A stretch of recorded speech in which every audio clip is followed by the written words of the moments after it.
Hello friends, नमस्कार। आप सभी का स्वागत है हमारे यूट्यूब चैनल पे।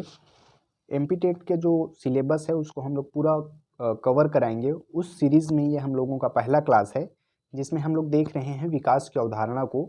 आइए देखते हैं कि विकास की अवधारणा क्या होती है, किसे कहते हैं विकास, समझते हैं। विकास एक जीवन पर्यंत चलने वाली प्रक्रिया है। यह माँ के गर्भ से शुरू होकर मृत्यु पर्यंत चलती रहती है। यह एक गुणात्मक परिवर्तन होता है। हम लोग सभी प्रकार के जो परिवर्तन होते हैं उसको विकास के अंदर कंसीडर नहीं करते। विकास के लिए जो सबसे अहम है वो है कि वो गुणात्मक होना चाहिए, क्वालिटी होना चाहिए उसमें। जैसे कि बच्चा अगर चोरी करना सीख जाए, ये भी एक परिवर्तन है, लेकिन यह परिवर्तन विकास के अंदर समाहित नहीं होता, क्योंकि विकास जो है वो गुणात्मक परिवर्तन नहीं हो सकता, वो एक क्वालिटी नहीं है। दूसरा देखते हैं परिमाणात्मक परिवर्तन। परिमाणात्मक परिवर्तन कहने का मतलब है क्वांटिटी में परिवर्तन होना चाहिए, ऐसा परिवर्तन जिसको हम लोग माप सकें। आमतौर पे जो परिमाणात्मक परिवर्तन होता है उसको हम लोग वृद्धि के अंदर कंसीडर करते हैं, लेकिन वृद्धि विकास के अंतर्गत ही आता है, इसलिए ऐसे परिवर्तन को भी हम लोग विकास कह देते हैं। तीसरा है क्रमबद्ध होना चाहिए परिवर्तन। जो विकास का परिवर्तन होता है वो क्रमबद्ध होता है। जैसे कि कोई बच्चा है, विकास की प्रक्रिया में सबसे पहले वो सुनना सीखता है, फिर बोलना सीखता है, फिर पढ़ना सीखता है, फिर लिखना सीखता है। ये जो परिवर्तन है ये क्रम में हो रहा है। इस प्रकार के जो परिवर्तन होंगे उसे हम लोग विकास कहेंगे। जैसे कि बच्चा है वो पहले शुरू चलना सीखेगा, फिर दौड़ना सीखेगा। ऐसा नहीं है कि वो दौड़ना सीख जाएगा फिर चलना सीखेगा। मतलब अगर सीक्वेंस में होता है कोई परिवर्तन, तो इस प्रकार के जो परिवर्तन होते हैं उसको हम लोग विकास कहते हैं। सुसंगत परिवर्तन भी विकास के अंतर्गत आते हैं। सुसंगत परिवर्तन कहने का मतलब है कि जो परिवर्तन है वो अचानक नहीं होना चाहिए, सुसंगत होना चाहिए, व्यवहारिक होना चाहिए। जैसे कि किसी का तबीयत खराब होने के बाद अगर उसके हाथ को पैरालिसिस हो जाता है, ये भी एक परिवर्तन है, लेकिन इस प्रकार के जो परिवर्तन होंगे उसको हम लोग विकास के अंतर्गत समाहित नहीं करेंगे। इसके बाद हम लोग देखते हैं विकास के अभिलक्षण को। इसमें सबसे पहला देखते हैं, यह एक प्रगतिशील प्रक्रिया है। प्रगतिशील प्रक्रिया कहने का मतलब है कि हम जीवन भर इसमें प्रगति करते रहते हैं विकास के तहत।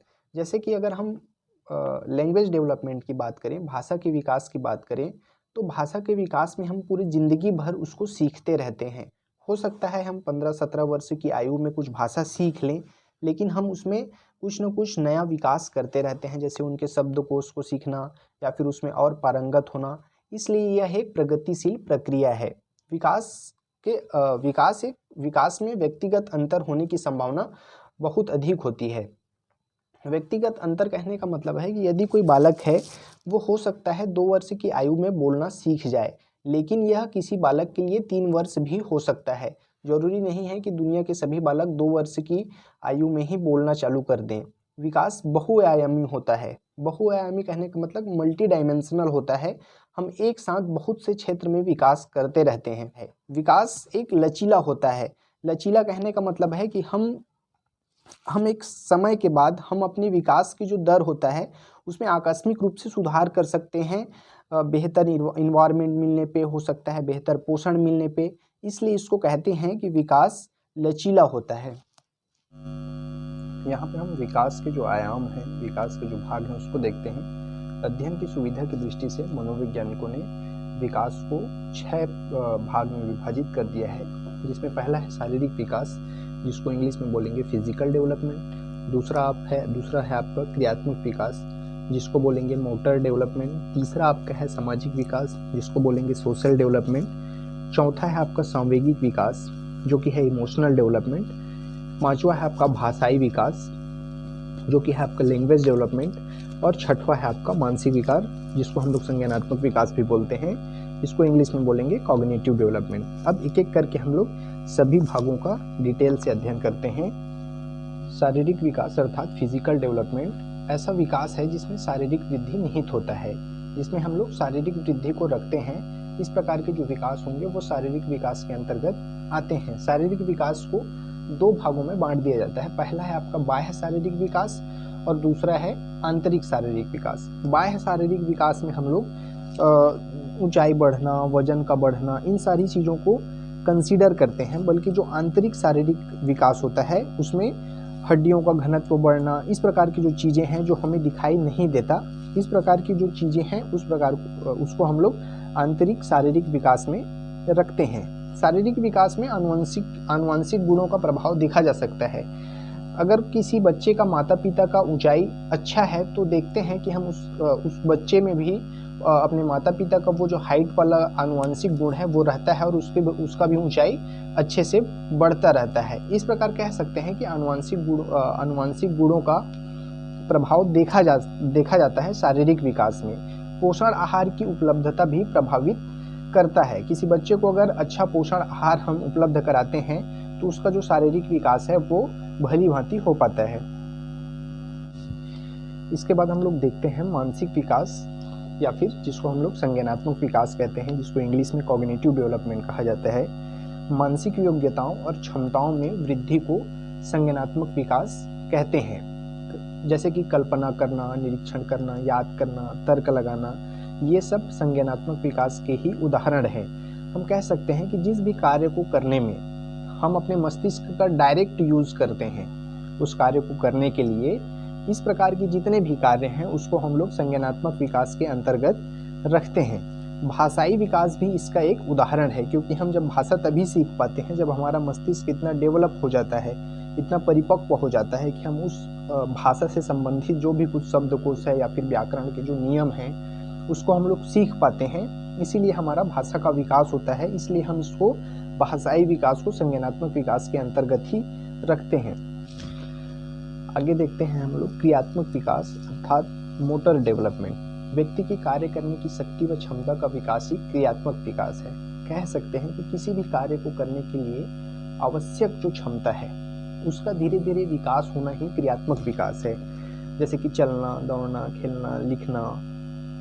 बच्चा जब छोटा रहता है तो उसके पास तो उंगलियां भी हैं, पैर भी हैं, लेकिन वो जन्म के तुरंत पश्चात चल नहीं पाता, क्योंकि पैर होने के बावजूद पैर में इतना परिपक्वता नहीं आ रहता, इतना वो मैच्योर नहीं होता उसका पैर कि उसमें वो समायोजन करके तंत्रिका तंत्र द्वारा चल सके। धीरे धीरे जब हमारी आयु बढ़ती है, बच्चा जब बड़ा होने लगता है तो पैर के मांसपेशियों में इतना मैच्योरिटी आ जाती है और तंत्रिका तंत्र इतना समायोजित हो जाता है कि दोनों में वो सामंजस्य करके फिर चलना शुरू कर देता है। इसी प्रकार दौड़ना शुरू कर देता है, खेलना शुरू कर देता है, और ज़्यादा अच्छे से परिपक्व होता है तो वो फिर उंगलियों के सहारे से लिखना शुरू कर देता है। और कुछ भी जो इस प्रकार के तंत्रिका तंत्र और मांसपेशियों के समायोजन से जो विकास होता है उसको हम लोग क्रियात्मक विकास के अंतर्गत रखते हैं। इसके बाद हम लोग देखते हैं भाषाई विकास अर्थात लैंग्वेज डेवलपमेंट को। भाषा का विकास संज्ञानात्मक विकास ही है। जैसे कि पहले ही मैं संज्ञानात्मक विकास में बताया हूँ कि संज्ञानात्मक विकास के अंतर्गत ही भाषा का जो विकास है उसको रखा जाता है, क्योंकि ये मस्तिष्क से संबंधित होता है। जैसे ही हमारा मस्तिष्क परिपक्व हो जाता है हम भाषा सीखने लगते हैं, इसलिए भाषाई विकास को कॉग्निटिव डेवलपमेंट के अंतर्गत रखा जाता है।